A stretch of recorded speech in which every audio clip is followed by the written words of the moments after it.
A beautiful Tuesday morning, and we always choose you right here on Sunrise. Thank you so much for staying with us here on CVMTV. Now, good morning to everybody checking in from the Diaspora. Big up everybody from New York, England, Canada. Yeah, where you there, Canada? Edmonton.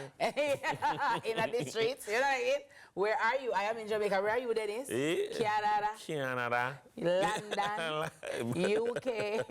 I am here in Jamdong, right? At Sunrise Slippers. I'm one charge for that. I gotta tell you, right? Give credit to the creator, right? Now, the Diaspora is one of those places where Jamaicans thrive every day and leave an indelible mark. Now, we're glad to have you all with us wherever you're watching from, all right? Now, we're linking up this morning with one of our friends in the Diaspora. She's an author, Camellia Guthrie. She is zooming in from the Great White North, Alberta, right there in Canada. And she's going to be sharing her journey and prove that no matter wherever life takes you, faith can light your way. Good morning, Camellia. Welcome to Sunrise. How are you? Good morning. I am amazing. How are you guys? Good morning, Camellia. How are you? So lovely. It's been a minute. I know, right? Thank you. No, normally we hear about Toronto, we hear about Calgary, we hear about Saskatchewan, Brampton, we hear about Montreal. Yeah. But Alberta? How does a Jamaican get to Alberta, Camellia? Can I tell you, I started off in Toronto, Brampton, Toronto, in Ontario to be exact.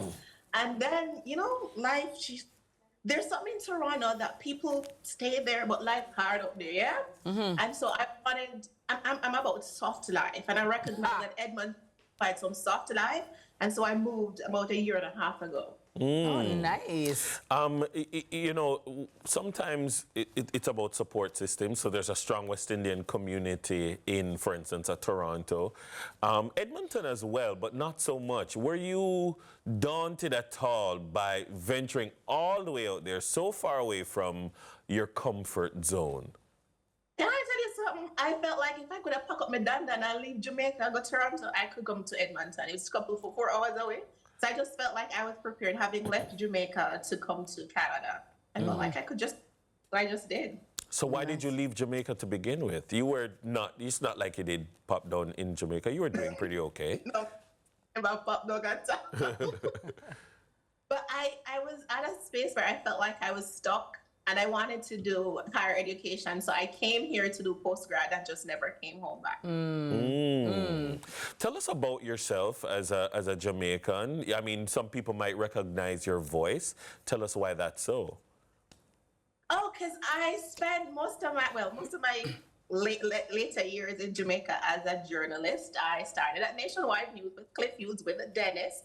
And then I went to Jamaica Information Service, that's GIS, and then after GIS, I left and I came to Canada. Okay. So how do you preserve, so you have that media background, so how do you preserve that? Because are you working in radio there? Do you use your journalistic skills in any way? And how do you bring that Jamaican-ness about you to bear on where you are now in Canada?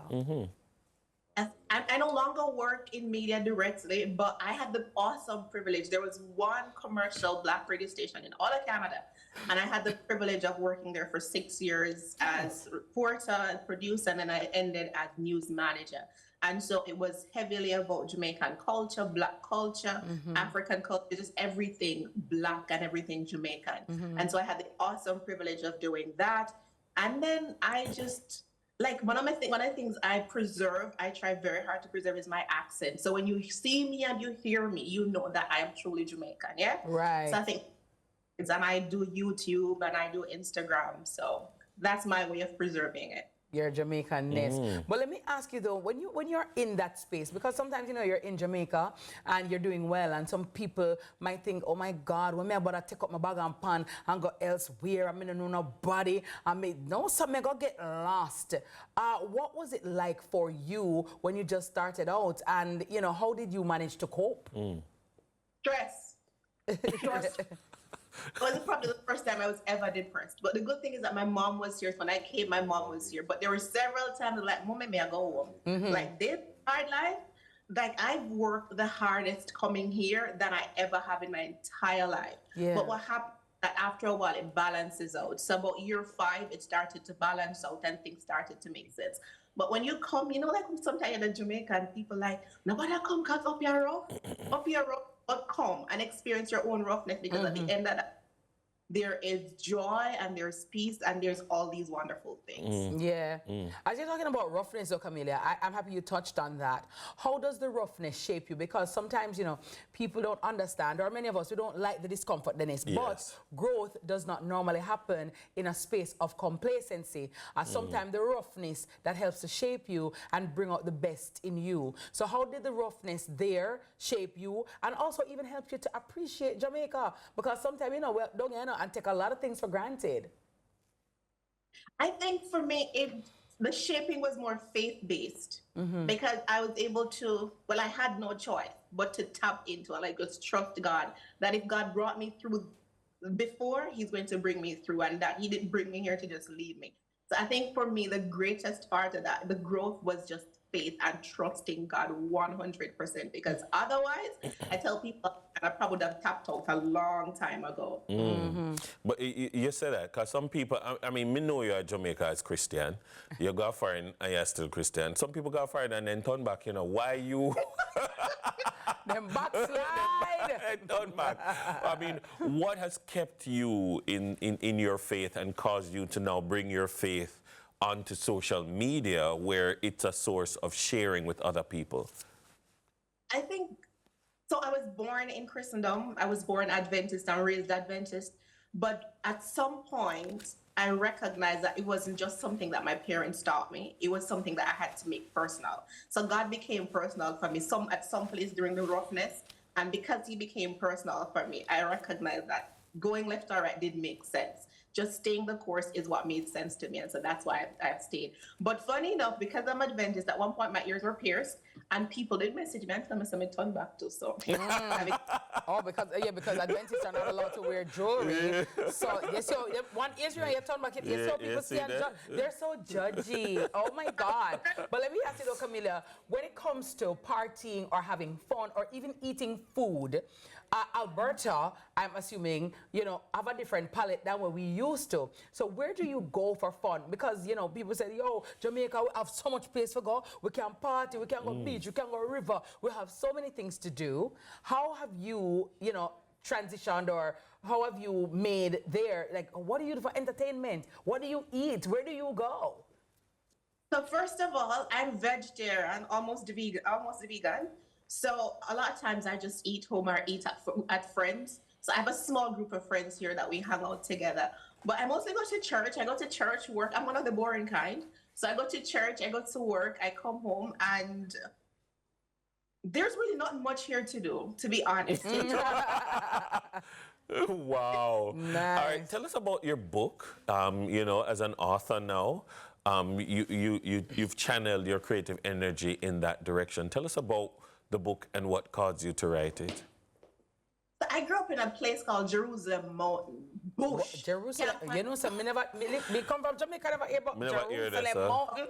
That is Bush, Westmoreland. And one of the big things I've had, I remember about 8-year-old, I was like, if I could just get a computer, I would write a book. And that never left me. So now that I'm on this journey where I've had so many rough patches, and the only thing that kept me was just leaning into the promises that God gave. And so I figured if they've been useful to me, then they'll be useful to somebody else. So at the beginning of this year, I started a podcast called A Promise a Day. And then from the podcast, I chose 31 of my favorite promises and put the book together, which is why it's called A Promise a Day, 31 Bible Promises to Fuel Your Faith. Oh, nice. So where can we get that book to purchase, Camelia? It's on Amazon now, Amazon.com. I also do personal orders and delivery depending on where you are. I have somebody who is doing some deliveries in Jamaica, and Amazon is going to be the most reliable place for most people. Absolutely amazing. Right. Well, big ups to you for being an ambassador for our country in Alberta. What's the temperature right now? Oh, Jesus. Like probably minus 26. Minus how many? Probably about minus 26. I'll call it report your voice. No, man. I never hear that.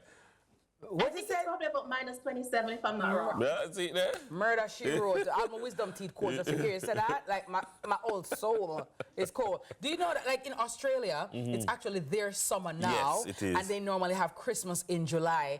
That was a shocker to my body, my tropical being, when I went to Australia. I'm Yeah. gonna say, you know, it's summertime. But Chubai would down under the equator. I'm cold up in here. -27, like people we hear -27 in this and I understand. You know, So are your understand. retina? Hold on, no. Are your iris? If you call at +17, imagine finding solace in +17 because -27 is Camellia, coming. go and fry some dumpling and some mackerel and drink some Milo tea and wrap up your body, wrap up your throat Look and here, suck your mole. curry chickpeas, some dumpling and curry Oh chickpeas. yes, Remember, yes, say, curry Sha? chickpeas, right. Make carry my own pot go Camellia house. But we're proud of you, Camellia. Proud and of we thank you so much for joining us this morning and we wish you all the best and continued success. Thank you for having me and Merry Christmas. Same to you, my Blessings. love. Take care. All right. And Camilla Guthrie over there in Alberta, Canada, and every Jamaican there, Big Alberta. up, yeah. My Big up sister on lives us. in Alberta. Really? Yeah, my sister Rochelle yeah, Mighty. you're Canadian, yeah. Well, I never lived that side though. Yeah. No, I don't play with that cold. But my sister lives in Edmonton. Nice. Big up Rochelle and her family, Michael and the kids. Big up to Rhonda Sutherland Butler and Andre Butler and the kids. And there's a little Jamaican crew in Edmonton Oh, when nice. we keep each other company. Canada cold cramp and paralyze me too. No, Canada cold make me big toe hold on, nearly no. drop out. Edmonton, Alberta cold, make Toronto cold. People said, no, I'm not going there. No, I remember when I went to the subway, Toronto, listen to me, Dennis, I was so cold, like me I try to reach my purse and let the man see the stress upon me, him just say, go on through me, Scott, my sister, yeah, dead. Him sister, me no, you understand? Like me can't calibrate. Like my brain I try to reach out and it not reach out because of frostbite.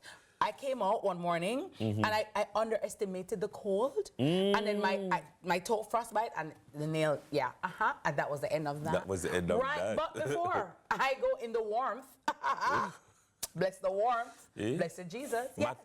Have to big up this young lady for working so hard, for studying so hard, and for coming through one of the most difficult programs I know. Her name is Ashley Rosen-Crary, daughter of Karen Rosen.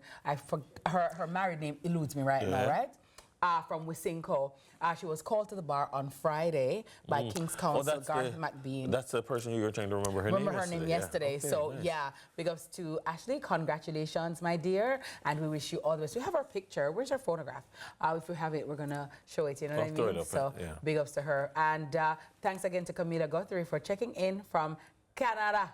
Canada. Dennis Place. Canada. Canada, right? Big up everybody at Jane and Finch, you know what I mean? Yeah, everybody Brampton, Mississauga. Good Lawrence morning to you. Avenue. That's right. Spadina, good morning to you. Ajax Massive, good morning to all of you as well. Coming up next, we're going to be back home and heading to the tenement yard. At you. How did they have tenement in Canada? Well, apartment complexes are grand tenement yards. Yeah, but me talk about the original tenement, like you have one standpipe and one bathroom, you know? In I call, you know, in I take -27. You can imagine You go be you take up your things for go bed. You take up your rag in the -27 and you have your bathboard. And you girl, Jamaica. That's sunrise, right? More sunrise right after this. Yo, I'm calling out. Just I think about it. Just thinking about the -27.